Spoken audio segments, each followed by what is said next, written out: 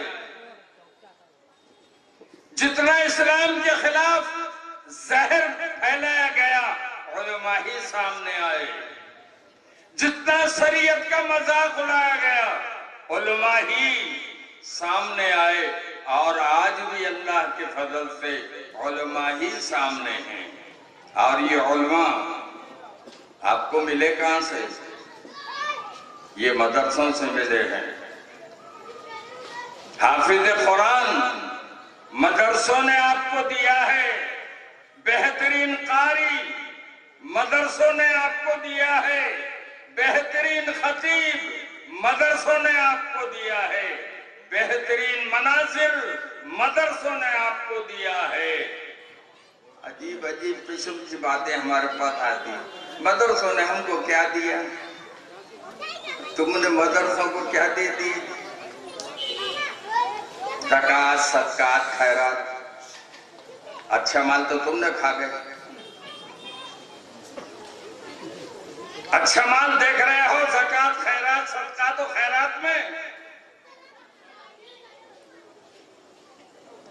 یہ قربانی ان کی سمجھو جو کم تنخواہوں کے اوپر تمہارے بچوں کو حافظ قرآن بنا رہے ہیں، عالم دین بنا رہے ہیں، مکتب کے اندر جو تعلیم ہو رہی ہے ان کو دینی مسائل سکھا کر اسکولوں میں آپ بھیج رہے ہیں۔ ورنہ دینی تعلیم اور مکاتب کی تعلیم اگر نہ ہوتی تو ہمارا بچہ دین سے ناواقف ہوتا۔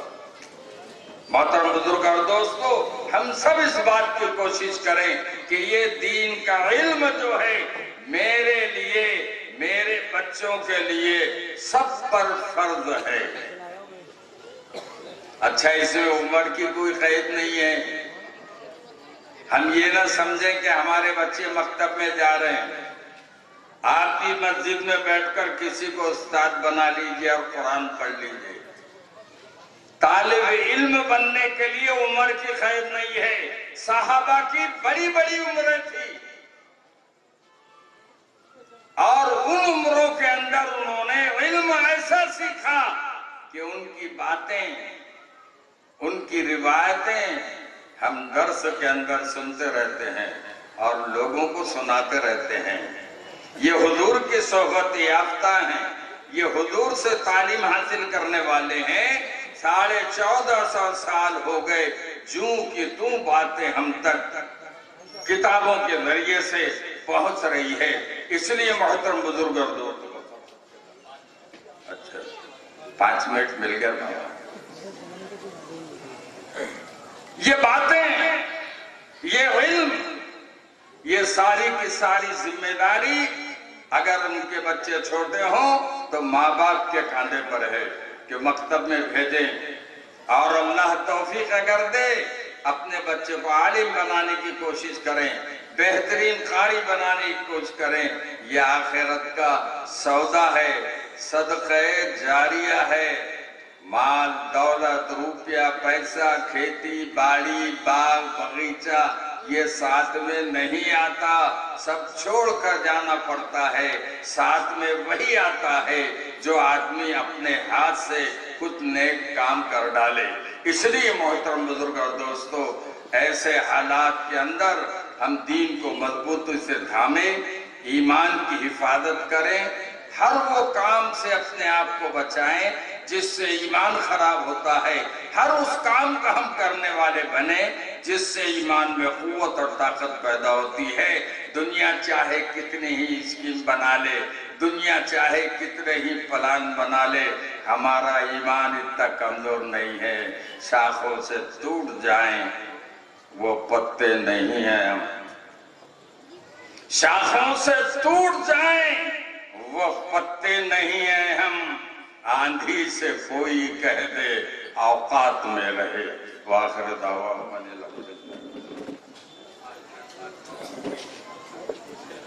تب اس اعتبار سے ذرا سوچیں اور غور کریں کہ دنیا کے اندر کفر کی ہوائیں چل رہی ہیں، شرک کی ہوائیں چل رہی ہیں، بت پرستی کا اظہار تعریفیں کر کر کے ہو رہا ہے، اور مجھے افسوس ہوتا ہے کہ مسلمان اس میں شریک ہو جاتے۔ ایمان کی حفاظت ہوتی کیا؟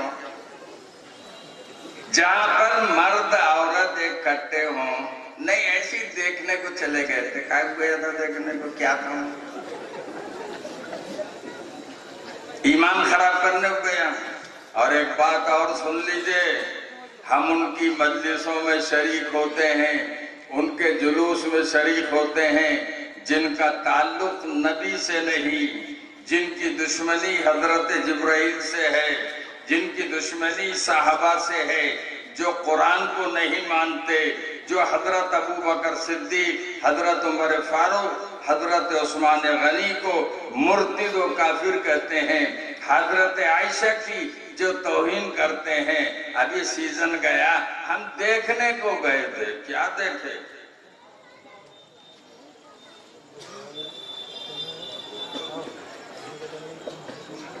ارے بھائی ٹائم پاس مت کراؤ میرے، یا تو پہلے ہی بول دینا تو میرے کو انشاءاللہ بولا۔ تب اس اعتبار سے ذرا سوچیں اور غور کریں کہ ہم کن مجلسوں میں شریک ہو رہے ہیں اور کن مجلسوں میں رونق بڑھا رہے ہیں، یہ بھی ذرا سوچیں۔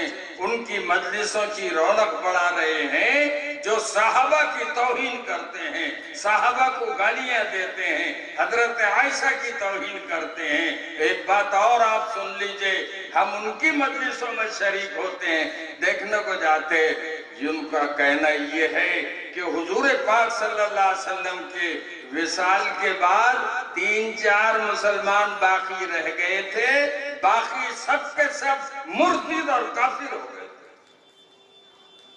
ہم ان کی مجلسوں میں جاتے، ایمان بڑھتا نا، ایمان میں ترقی ہوتی، مسجد میں آنے سے ایمان گھٹتا، نماز پڑھنے سے ایمان گھٹتا، روزہ رکھنے سے ایمان گھٹتا، ان مجلسوں میں شریک ہونے سے ایمان بڑھتا۔ اور تعریف بھی کرتے، کتنا رو رہے تھے، کتنا رو رہے تھے، رونے کا ٹائم ہے یہ رونے کا ٹائم ہے۔ میں چاقو مار رہے تھے، کیوں مارا؟ ہم نہیں تھے، وہاں جا کیا کر لیتا تھا، وہاں جا کیا کرتا تھا؟ ایک عرب ملک کا آدمی آیا، کہنے لگا بھئی یہ کیوں رو رہے ہیں، کیا ہو گئے ان کو؟ کہنے لگے یہ حضرت امام حسین شہید ہوئے محرم کی 10 تاریخ کو، اس وجہ سے یہ رو رہے۔ بولے ان کو ابھی معلوم ہوا کیا؟ ان کو تو 1350 سال ہو گئے۔ بولے یہ معلوم نہیں، ان کو ابھی معلوم ہوا کہ پہلے سے معلوم تھا، ہم اس میں شریک ہوتے۔ ایسی مجلسوں میں شرکت، اللہ کے نبی کا ارشاد ہے، من تشبہ بقوم فہو منہم، جو کسی قوم کی مشابہت اختیار کرتا ہے وہ اسی میں سے ہے۔ ایک بات اور یاد آگے سن لیجئے، عاشورے کے دن روزہ یہودی رکھا کرتے تھے۔ حضور پاک صلی اللہ علیہ وسلم نے دیکھا کہ یہودی روزہ رکھتے ہیں محرم کی 10 تاریخ کو۔ آپ نے پوچھا کیوں روزہ رکھتے ہو؟ تو کہنے لگے آج کا دن وہ دن ہے جس دن اللہ تبارک تعالیٰ نے ہم کو فرعون کے ظلم سے نجات دلائی۔ تو ٹھیک ہے، حضور نے فرمایا ہم بھی رکھیں گے، ہم پر بھی حق ہے۔ حضور نے عاشورے کا روزہ رکھا، اپن تو مست شربت پیتے جی، ارے جب روزہ ہے تو شربت دن میں پیا کرتے کیا؟ جس وقت 3 دن پیاس اور بھوک سے رہے، اس وقت تو کسی نے پانی کا قطرہ نہیں پلایا نہیں، کھلایا نہیں۔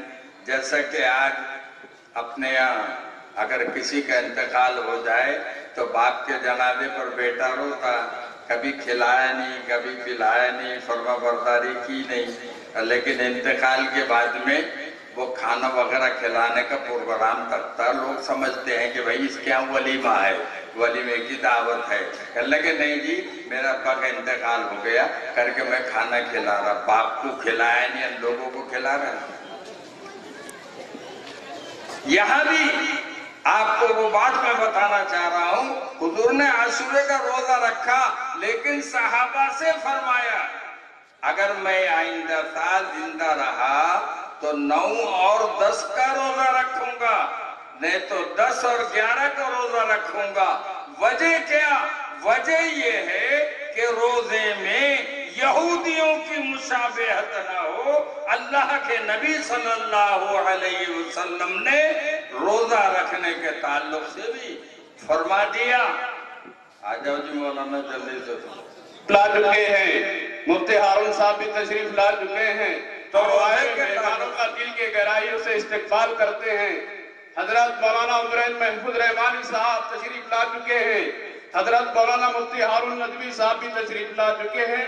ہم مہمانوں کا دل کی گہرائیوں سے شکریہ ادا کرتے ہیں. ماشاءاللہ. تو حضور اکرم صلی اللہ علیہ وسلم نے یہودیوں کی مشابہت سے منع کیا. تم روزہ رکھنا تو 9 اور 10 کا رکھنا یا 10 اور 11 کا رکھنا. اس لیے محترم بزرگ اور دوستو اور دوسری مجلسوں کے اندر ہماری جو شرکت ہوتی ہے جس میں شرک ہوتا ہے، کفر ہوتا ہے، بدعات ہوتی ہیں، خرافات ہوتی ہیں، کہیں ہم ان کی مشابہت نہ اختیار کر لیں. اب جن حضرات کا آپ کو شوق تھا وہ حضرات تشریف لا چکے ہیں اور بڑی تفصیل کے ساتھ آپ سے انشاءاللہ وہ بات کریں گے. میں صرف دعا کر سکتا ہوں کہ اللہ تعالیٰ مجھے، آپ کو اور پوری امت مسلمہ کو علم دین سیکھنے اور سکھانے کی توفیق عطا فرمائے. ہمارے ویڈیو آپ کو اچھے لگ رہے ہو لائک کیجئے، زیادہ سے زیادہ شیئر کیجئے اور پلیز سبسکرائب کرنا نہ بھولیں.